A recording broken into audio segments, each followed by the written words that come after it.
ukuthi ngufundela umthetho inkinga esiyenzile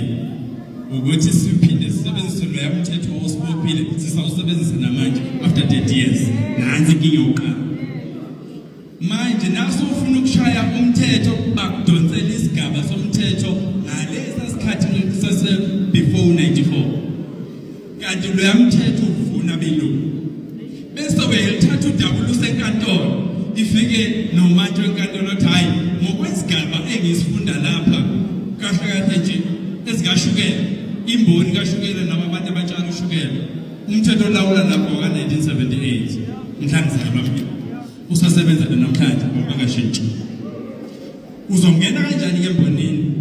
yoselad no Gillette ni down value chain yakho kodwa ngize la kunecala abafuna ukuyikhuluma mama uphebane kodwa uyayazi icala lenkosi likhuleni njoba lingakhulunywa nje ingoba lidale inkinga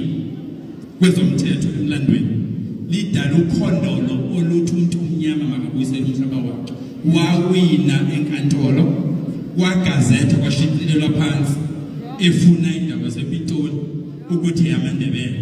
wayiwina kwagazethwa wayinikwa idocument uthe seyiphethe ngesandla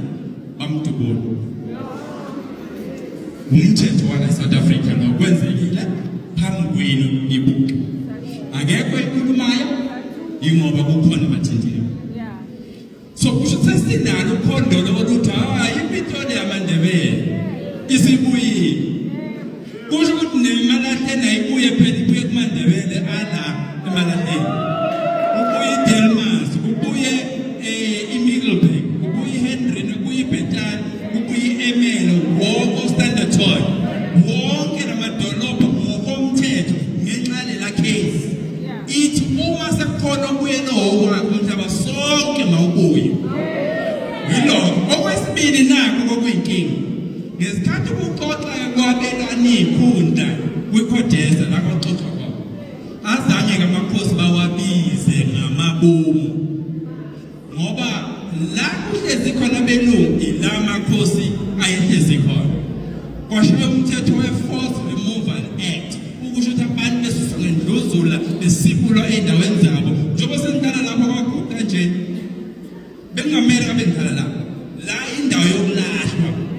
ngoba kufuneka lezimayini kufuneka namalanga kufuneka isasona nansi into esizoyenza ke ngoba iqala leli selikhona sizosebenzisa u1913 lo abasithathayo basithathela umhlaba ngawo sokwenza lokho okulandelayo kwezomnotho khona into ekuthiwa i-opportunity cost okusho ukuthi yinani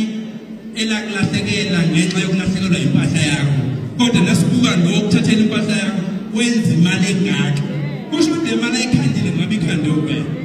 kusho ukuthi kumele basibuyisele imali yethu ke sonke siyizukulwane ezathathela umhlaba nakho lo esection eParliament ngolwesine benkuluma siphikisana noNgqongqoshe ophethe amakhosi ngithi kuye amadolobha wonke la eMpumalanga ayebizwa ngezibongo zabantu before kungena belungu na ufuna ukufakaza hamba kwi-census yokuqala ka1905 kwase kuthi ngo1913 bawacima wonke lawo magama enu bafaka obelungu ukuze nayo yosesha kwi-deed search kuthiwa 1913 uvela uKuke Mall uvela uVan Kone uvela uVermeulen kuthiwa ayukho umhlabeni na ngithi mina hayi namanga nayi backup record ngiyiphethe ngesandla Native Tribes of Transvaal document Native Tribes of Natal Native Tribes of Cape Colony ama-record ayakhomba nina nonke njengabahlali baseMpumalanga kusho ukuthi sesiyiwinile eyokuthi yakini indawo noma kusiyakini asidlule lapho asizeke manje komasipala umasipala ucheck i-Constitution chapter 7 ithi they are autonomous in their function kusho ukuthi bayimele bashaya imithetho yabo iphuthe lodwa balezilileni sisebenzise u1993 Transitional Act elawula i-Constitution ngo93 then local government wasebenzisa isigaba sesikhashana waze waba democratic ngo2000 into eyenzekile amakhosi awafakwanga emandleni abantu abangama-stakeholders komasipala bashaye inqumo endaweni yabo. Banika ikhansela amandla, banikeza inkosi ukuthi ayizongena emkhandlwini. Yingakho-ke udaba lwamakhosi ingasebenzi. Sokwenza kanjena-ke, sohamba soshintsha i-local government white paper,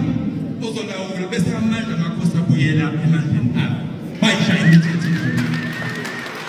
Okwesibili nako okuzolandela umthetho olawula amakhosi obathiwa uthixo. Loyo mthetho kuthiwe awuke emthethweni ngokwemthetho sisekelo. Sinethuba esu-MK sesishilo ngo-Thursday ukuthi siyoqamba umthetho omusha ozolawula amakhosi. Uzobe ushayewa yimini uqobo lokho. Ngizobe ngikhona. Sesishilo sokwenza. Okwesithathu uthi ungqongqoshe mthetho kufanele uyoshintsha i-constitution ngoba manje futhinta indaba yomthetho sisekelo. Ngithi ushaya emthweni ngiyifundele nami i-constitution and ngibonile amaphutha enwenziwe amakhosi anofalala. Yes, nithi nina there is traditional leaders framework. Nenza uhlaka kodwa uhlaka enginganikanga amandla nomhlahlandlela ukuthi la makhosi azobusa kuphi kanjani ngoba ikhansela shaya umthetho endaweni yenkosi. So ikhansela lithi mina ngingcono ngakwakho umgaqo la endaweni yakho wena awukho ngcono ngoba uyinkosi yalutho ngoba awukwazi ngisho ukufaka umgaqo endaweni yakho. Futhi ngemkhulu kunawo amaphutha lokho esikubiza nge-error in law, amaphutha enziwa ezomthetho. So kusho ukuthi-ke ziney'gaba ey'ntathu zemthetho esizoyishintsha. Hambani-ke niye ku-local government nishintshe-ke abazongena ngoba uma ningabashintshi abazomela nina komasipala